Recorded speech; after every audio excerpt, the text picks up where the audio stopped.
Jimmy Goggles the God by H. G. Wells. "It isn't everyone who's been a god," said the sunburnt man. "But it's happened to me. Among other things." I intimated my sense of his condescension. "It don't leave much for ambition, does it?" said the sunburnt man. I was one of those men who were saved from the Ocean Pioneer. Gummy, how time flies. It's 20 years ago. I doubt if you'll remember anything of the Ocean Pioneer? The name was familiar, and I tried to recall when and where I had read it. The Ocean Pioneer? Something about gold dust, I said vaguely, but the precise. "That's it," he said. "In a beastly little channel she hadn't no business in, dodging pirates. It was before they'd put the kibosh on that business. And there'd been volcanoes or something and all the rocks was wrong. There's places about by Suna where you fair have to follow the rocks about to see where they're going next. Down she went in 20 fathoms before you could have dealt for whist, with £50,000 worth of gold aboard," it was said, in one form or another. "Survivors?" "3. I remember the case now," I said. "There was something about salvage." But at the word salvage the sunburnt man exploded into language so extraordinarily horrible that I stopped aghast. He came down to more ordinary swearing, and pulled himself up abruptly. "Excuse me," he said, "but salvage." He leant over towards me. "I was in that job," he said. "Tried to make myself a rich man, and got made a god instead. I've got my feelings. It ain't all jam being a god," said the sunburnt man, and for some time conversed by means of such pithy but unprogressive axioms. At last he took up his tale again. "There was me," said the sunburnt man, "and a seaman named Jacobs, and always the mate of the Ocean Pioneer. And him it was that set the whole thing going. I remember him now, when we was in the jolly boat, suggesting it all to our minds just by one sentence. He was a wonderful hand at suggesting things. There was £40,000, he said, on that ship, and it's for me to say just where she went down. It didn't need much brains to tumble to that. And he was the leader from the first to the last. He got hold of the Sanderses and their brig. They were brothers, and the brig was the pride of Banya, and it was bought the diving dress, a second-hand one with a compressed air apparatus instead of pumping. He'd have done the diving too, if it hadn't made him sick going down. And the salvage people were mucking about with a chart he'd cooked up, as solemn as could be, at Star Race, 120 miles away. I can tell you we was a happy lot aboard that brig, jokes and drink and bright hopes all the time.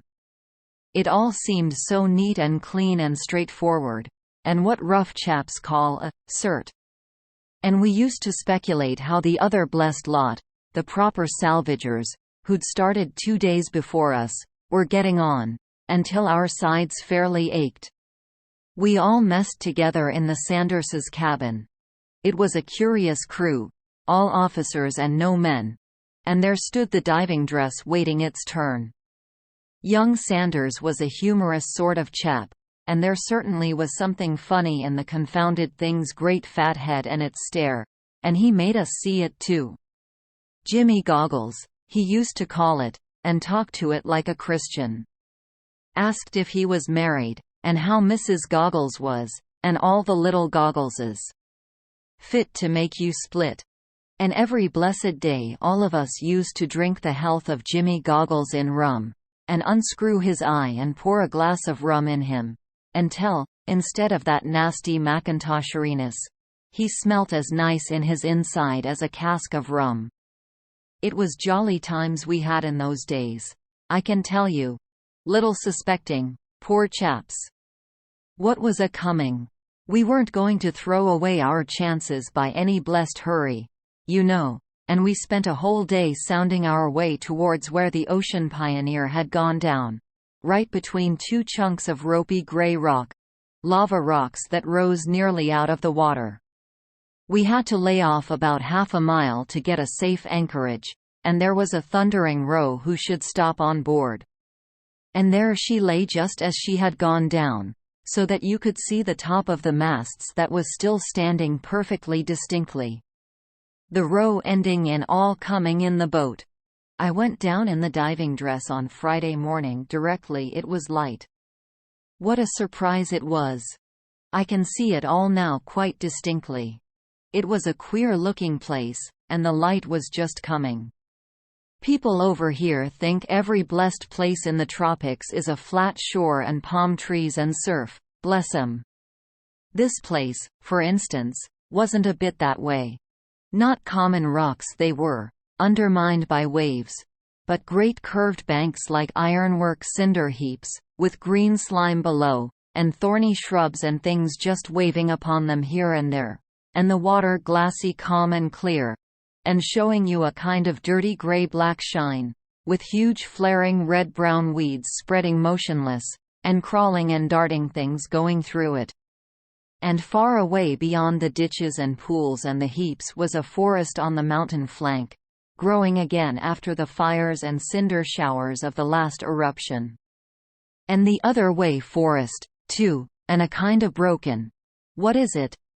Amphitheater of black and rusty cinders rising out of it all, and the sea in a kind of bay in the middle. The dawn, I say, was just coming, and there wasn't much color about things, and not a human being but ourselves anywhere in sight up or down the channel. Except the Pride of Banya, lying out beyond a lump of rocks towards the line of the sea. Not a human being in sight, he repeated, and paused. I don't know where they came from, not a bit. And we were feeling so safe that we were all alone that poor young Sanders was a-singing. I was in Jimmy goggles, all except the helmet. Easy, says always, there's her mast. And after I'd had just one squint over the gunwale, I caught up the bogey and almost tipped out as old Sanders brought the boat round. When the windows were screwed and everything was all right, I shut the valve from the airbelt in order to help my sinking, and jumped overboard, feet foremost, for we hadn't a ladder. I left the boat pitching, and all of them staring down into the water after me, as my head sank down into the weeds and blackness that lay about the mast. I suppose nobody, not the most cautious chap in the world, would have bothered about a lookout at such a desolate place. It stunk of solitude. Of course you must understand that I was a greenhorn at diving. None of us were divers.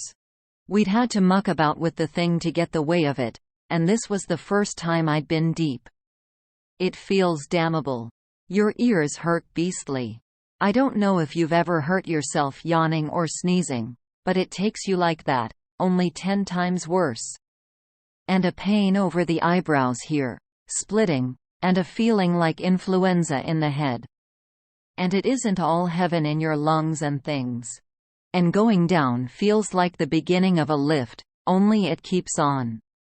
And you can't turn your head to see what's above you, and you can't get a fair squint at what's happening to your feet without bending down something painful. And being deep it was dark, let alone the blackness of the ashes and mud that formed the bottom. It was like going down out of the dawn back into the night, so to speak.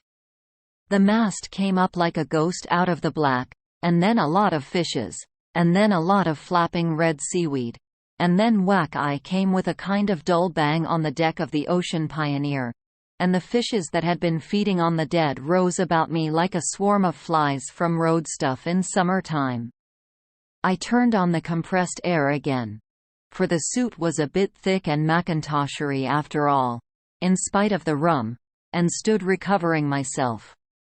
It struck coolish down there, and that helped take off the stuffiness a bit. When I began to feel easier, I started looking about me. It was an extraordinary sight. Even the light was extraordinary, a kind of reddy-colored twilight, on account of the streamers of seaweed that floated up on either side of the ship. And far overhead just a moony, deep green blue. The deck of the ship, except for a slight list to starboard, was level, and lay all dark and long between the weeds, clear except where the masts had snapped when she rolled, and vanishing into black night towards the forecastle. There wasn't any dead on the decks, most were in the weeds alongside, I suppose. But afterwards I found 2 skeletons lying in the passengers' cabins, where death had come to them. It was curious to stand on that deck and recognize it all, bit by bit. A place against the rail where I'd been fond of smoking by starlight, and the corner where an old chap from Sydney used to flirt with a widow we had aboard. A comfortable couple they'd been, only a month ago, and now you couldn't have got a meal for a baby crab off either of them. I've always had a bit of a philosophical turn, and I dare say I spent the best part of 5 minutes in such thoughts before I went below to find where the blessed dust was stored. It was slow work hunting, feeling it was for the most part pitchy dark, with confusing blue gleams down the companion. And there were things moving about, a dab at my glass once, and once a pinch at my leg. Crabs, I expect. I kicked a lot of loose stuff that puzzled me, and stooped and picked up something all knobs and spikes. What do you think? Backbone. But I never had any particular feeling for bones. We had talked the affair over pretty thoroughly, and always knew just where the stuff was stowed. I found it that trip. I lifted a box one end an inch or more. He broke off in his story. I've lifted it, he said, as near as that. 40,000 pounds worth of pure gold. Gold, I shouted inside my helmet as a kind of cheer and hurt my ears. I was getting confounded stuffy and tired by this time. I must have been down 25 minutes or more, and I thought this was good enough. I went up the companion again, and as my eyes came up flush with the deck, a thundering great crab gave a kind of hysterical jump and went scuttling off sideways. Quite a start it gave me. I stood up clear on deck and shut the valve behind the helmet to let the air accumulate to carry me up again. I noticed a kind of whacking from above, as though they were hitting the water with an oar, but I didn't look up. I fancied they were signaling me to come up. And then something shot down by me. Something heavy, and stood a quiver in the planks. I looked, and there was a long knife I'd seen young Sanders handling. Thinks I, he's dropped it, and I was still calling him this kind of fool and that, for it might have hurt me serious, when I began to lift and drive up towards the daylight. Just about the level of the top spars of the Ocean Pioneer, whack! I came against something sinking down, and a boot knocked in front of my helmet. Then something else, struggling frightful. It was a big weight atop of me, whatever it was, and moving and twisting about. I'd have thought it a big octopus, or some such thing, if it hadn't been for the boot. But octopuses don't wear boots. It was all in a moment, of course. I felt myself sinking down again, and I threw my arms about to keep steady, and the whole lot rolled free of me and shot down as I went up. He paused. I saw young Sanders's face, over a naked black shoulder, and a spear driven clean through his neck, and out of his mouth and neck what looked like spurts of pink smoke in the water. And down they went clutching one another, and turning over, and both too far gone to leave go. And in another second my helmet came a whack, fit to split, against the nigger's canoe. It was niggers. 2 canoes full. It was lively times, I tell you. Overboard came always with 3 spears in him. There was the legs of 3 or 4 black chaps kicking about me in the water. I couldn't see much, but I saw the game was up at a glance, gave my valve a tremendous twist, and went bubbling down again after poor Always, in as awful a state of scare and astonishment as you can well imagine.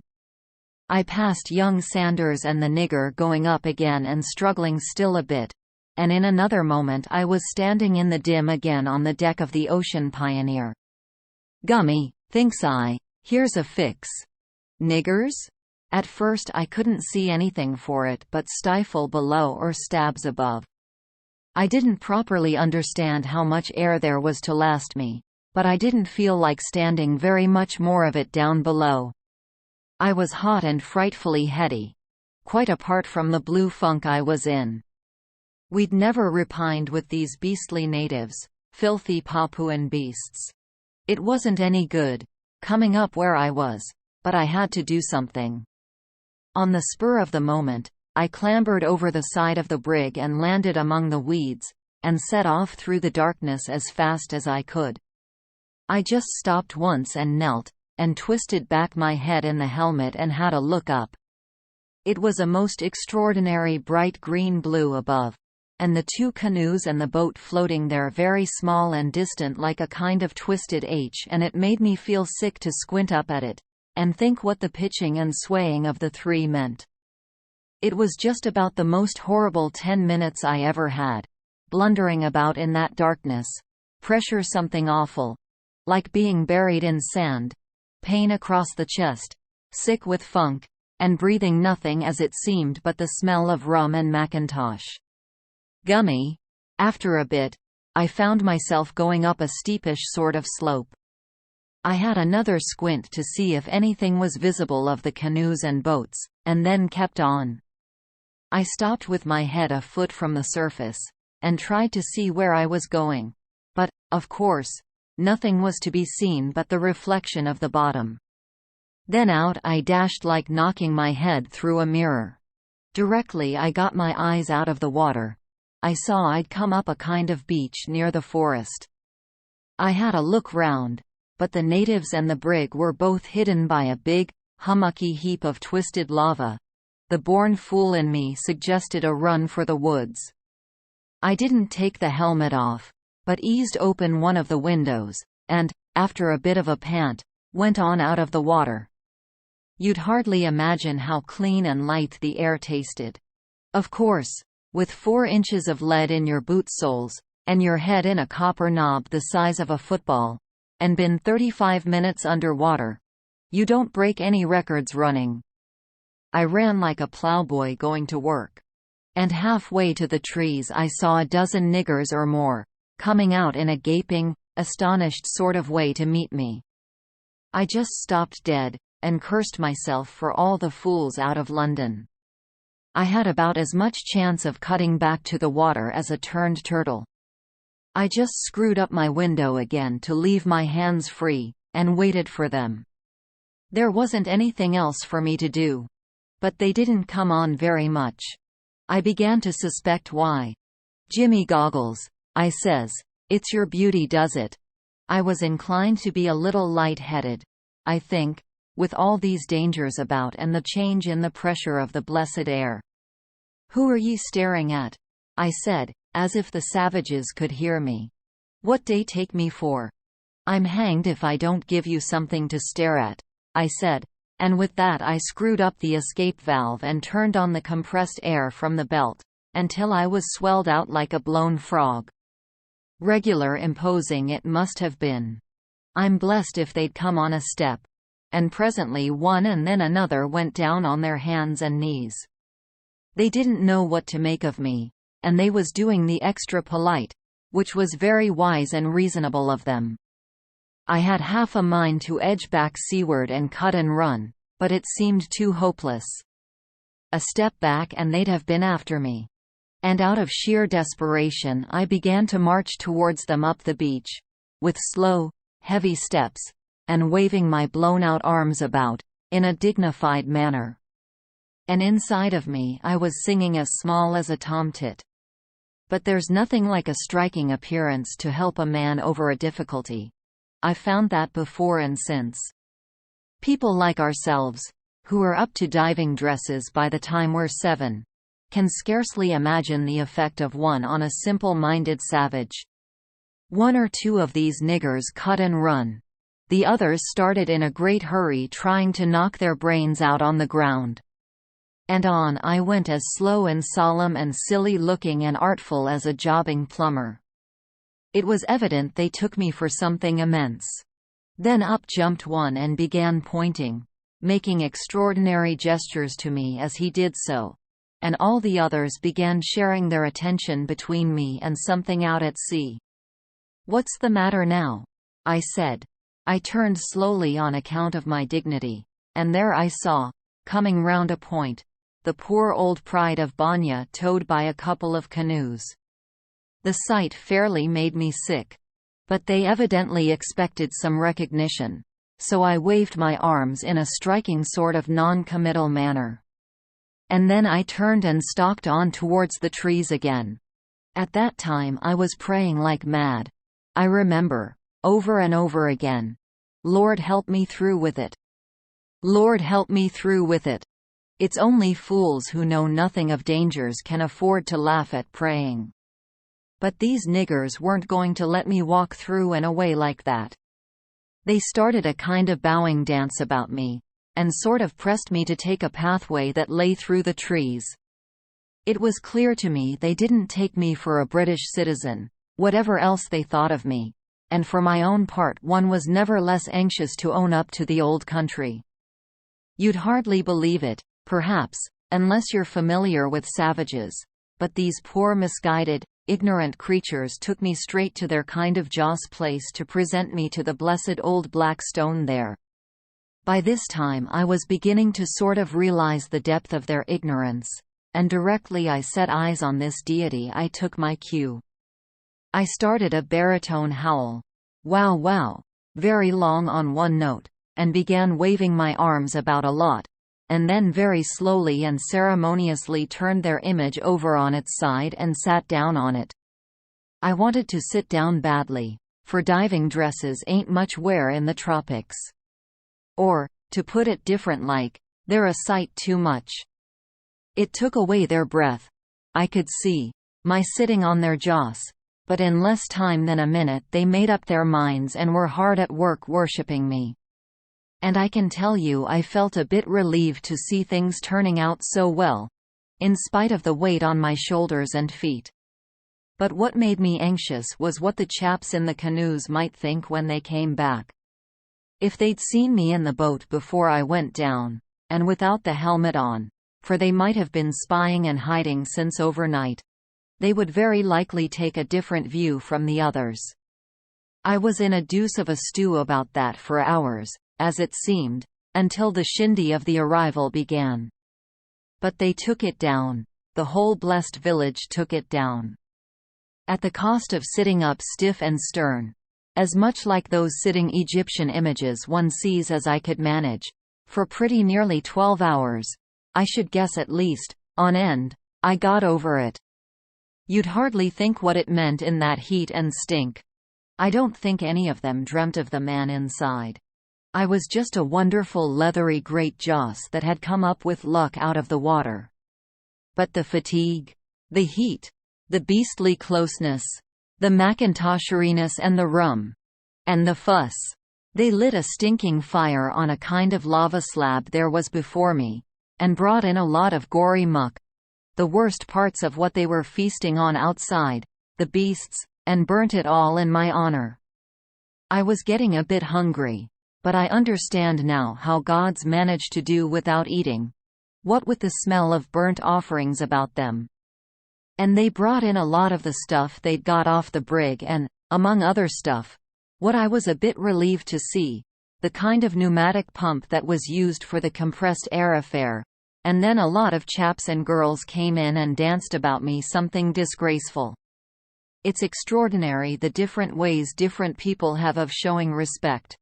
If I'd had a hatchet handy I'd have gone for the lot of them. They made me feel that wild. All this time I sat as stiff as company, not knowing anything better to do. And at last, when nightfall came, and the Wattle Joss house place got a bit too shadowy for their taste. All these here savages are afraid of the dark, you know, and I started a sort of moo noise. They built big bonfires outside and left me alone in peace in the darkness of my hut, free to unscrew my windows a bit and think things over, and feel just as bad as I liked. And, Lord, I was sick.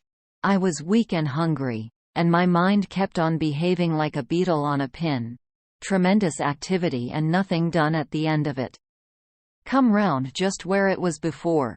There was sorrowing for the other chaps, beastly drunkards certainly, but not deserving such a fate. And young Sanders with the spear through his neck wouldn't go out of my mind. There was the treasure down there in the Ocean Pioneer, and how one might get it and hide it somewhere safer, and get away and come back for it. And there was the puzzle where to get anything to eat. I tell you, I was fair rambling. I was afraid to ask by signs for food, for fear of behaving too human, and so there I sat and hungered until very near the dawn. Then the village got a bit quiet, and I couldn't stand it any longer, and I went out and got some stuff like artichokes in a bowl and some sour milk. What was left of these I put away among the other offerings, just to give them a hint of my tastes. And in the morning they came to worship, and found me sitting up stiff and respectable on their previous god, just as they'd left me overnight. I'd got my back against the central pillar of the hut, and, practically, I was asleep. And that's how I became a god among the heathen.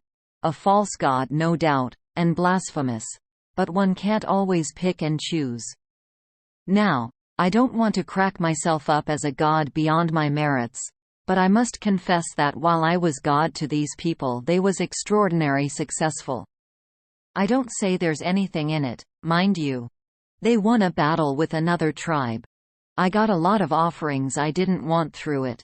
They had wonderful fishing, and their crop of pora was exceptional fine. And they counted the capture of the brig among the benefits I brought 'em. I must say I don't think that was a poor record for a perfectly new hand.